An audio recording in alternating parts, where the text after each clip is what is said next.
Hello guys, ഹൃദയപൂർവ്വം കണ്ടിട്ട് ഇറങ്ങിയതാണ്. പ്രത്യേകിച്ച് സത്യം പറഞ്ഞു കഴിഞ്ഞാൽ ഇവള് കുറേ ചിരിച്ചു, എനിക്ക് പ്രത്യേകിച്ച് ഒന്നും പറയാനില്ലാത്തൊരവസ്ഥ ചിന്തിക്കണം.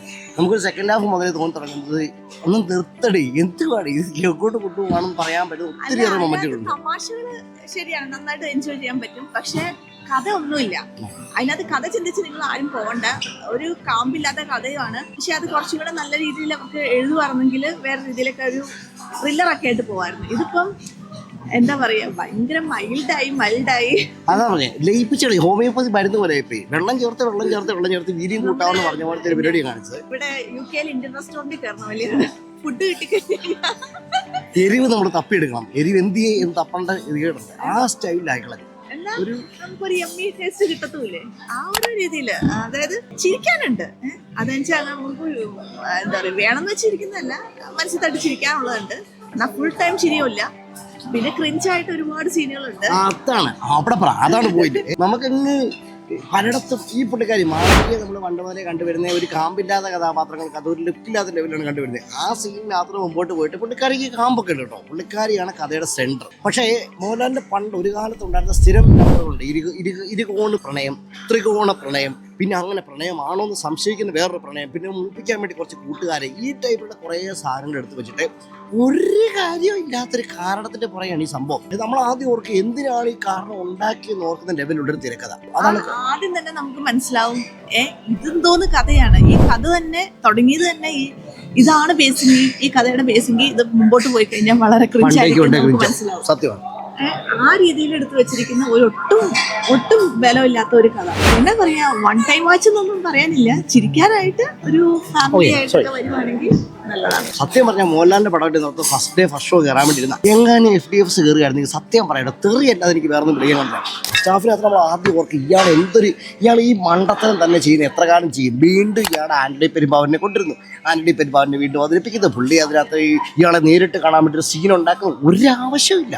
പിന്നെ കുറച്ച് പാട്ടുകൾ ആർക്കെന്നോ എന്തിനെന്നോ എന്ത് ആവശ്യത്തിനോ അറിയാൻ പറ്റുന്ന കുറച്ച് പാട്ടുകൾ.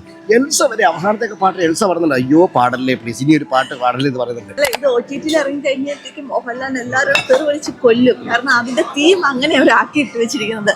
ദൈവാനുഗ്രഹം കൊണ്ട് അതൊന്ന് വഴി തിരിച്ചു കിട്ടും അവസാനമായപ്പോഴത്തേക്കും. അല്ലായിരുന്നെങ്കിൽ ഇതിന്റെ അമ്മയെ തെറി വിളിച്ചാലും ഇതിന്റെ ഈ സമയത്ത് തെറിയായിരുന്നു വിളിച്ചോണ്ടിരുന്നത്. ഫസ്റ്റ് ഹാഫിൽ തെറി വിളിച്ചു പോകും. ഫസ്റ്റ് ഹാഫ് അങ്ങനെയാണോ ഭാഗ്യത്തിന് അവസാനം ക്ലൈമാക്സ് വേറെ ഇതിലേക്ക് ഒരാക്കി എടുത്തു, എങ്ങനെയോ ഒപ്പിച്ചെടുത്തു. അതോടെ കാണിക്കായിരുന്നുണ്ടല്ലോ, അതായത് അമ്മയാണോ മോളാണോ വഴി കൂടെ പോകുന്നവരാണോ ഇനി വേലക്കാരിയാണോ എന്ന് വരെ ഞങ്ങൾ സംശയിച്ചു പോയി. ഇവളാണ് ചോദിച്ചത്, ഇനി വേലക്കാരി എങ്ങാനും എന്ന് വരെ സംശയിച്ചു പോകുന്നൊരു തിരക്കഥയും ആ രീതിയിൽ ഇത് ഉണ്ടായിക്കൊണ്ട് പോകുന്നു. കുറ്റം പറയാൻ പറ്റില്ല. പക്ഷെ ഇവള് നന്നായിട്ട് ചിരിച്ചു. ഒത്തിരി പെൺപിള്ളേരെല്ലാം ചിരിക്കുന്നത് കാണുന്നുണ്ട്. അതെന്തുകൊണ്ടാണ് ചെയ്യാം. ദിലീപിന്റെ ഒരു കാലത്തെ പടങ്ങളുണ്ടല്ലോ, ശ്രീമാൻ, മറ്റേ ഇത് റൺവേ, വില്ലാളി വീരൻ, അങ്ങനത്തെ കുറേ പടങ്ങൾക്കകത്ത് അന്നത്തെ ആ ടൈപ്പുള്ള തമാശ ഉണ്ടല്ലോ.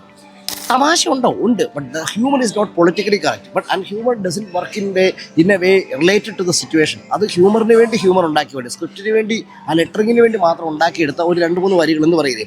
അത്തരം ടൈപ്പുള്ള കുറേ സാഹചര്യങ്ങൾ ഉണ്ടാക്കുന്നുണ്ട്. സിറ്റുവേഷണൽ കോമഡി ആയിക്കോട്ടെ, സ്ക്രിപ്റ്റഡ് കോമഡി ആയിക്കോട്ടെ, അതിന് ഒരു നാച്ചുറാലിറ്റി ഓർഗാനിക് ഫീല് വരുന്നില്ല എന്ന് പറഞ്ഞ പോലത്തെ കുറേ സംഭവങ്ങളിനകത്തുണ്ട്. പക്ഷേ ചിരിക്കും. അത് എന്തുകൊണ്ടാണ് ചോദിക്കുന്നത്, ദയവ് ചെയ്ത് നിങ്ങളുടെ ജെൻഡർ ഇക്വാലിറ്റിയും കഥയും പൊളിറ്റിക്കൽ കറക്റ്റ്നസും പറഞ്ഞു തരരുത്.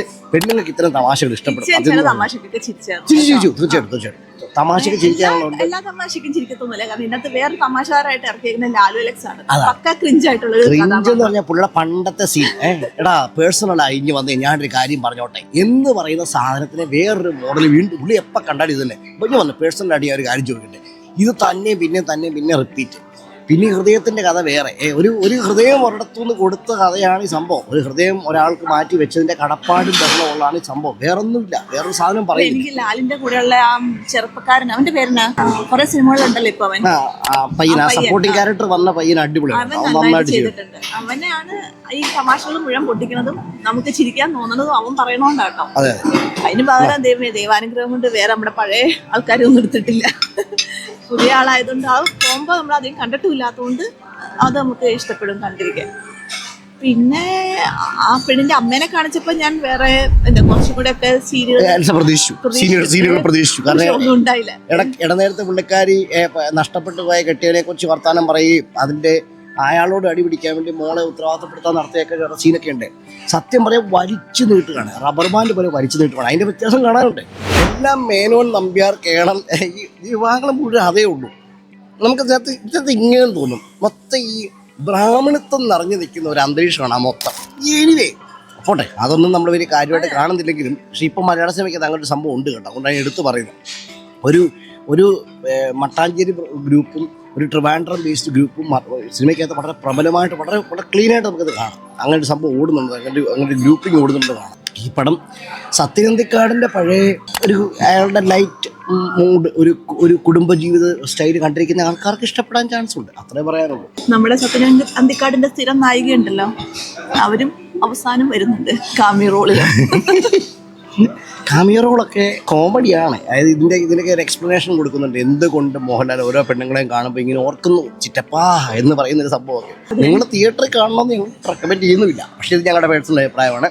ആർക്കെങ്കിലും മോഹൻലാലിൻ്റെ പഴയ ഭാവാഭിനയങ്ങളോട് അല്ലെങ്കിൽ ഈ കാലത്തെ അയാൾക്കത് എഴുതുകയാണ് ഞാൻ ബ്രഹ്മചാരി, വാമന വരും ബസ് റൂട്ട്, ഈ ടൈപ്പ് സാധനങ്ങളൊക്കെ ഇഷ്ടപ്പെടുന്ന ആൾക്കാർ നിങ്ങൾക്കിടയിൽ ഉണ്ടെങ്കിൽ തീർച്ചയായിട്ടും റെക്കമെൻഡ് ചെയ്തു അവർക്ക് കാണാം. അവർക്ക് ഒരിക്കലും മോശം പറയാൻ ചാൻസ് ഇല്ല.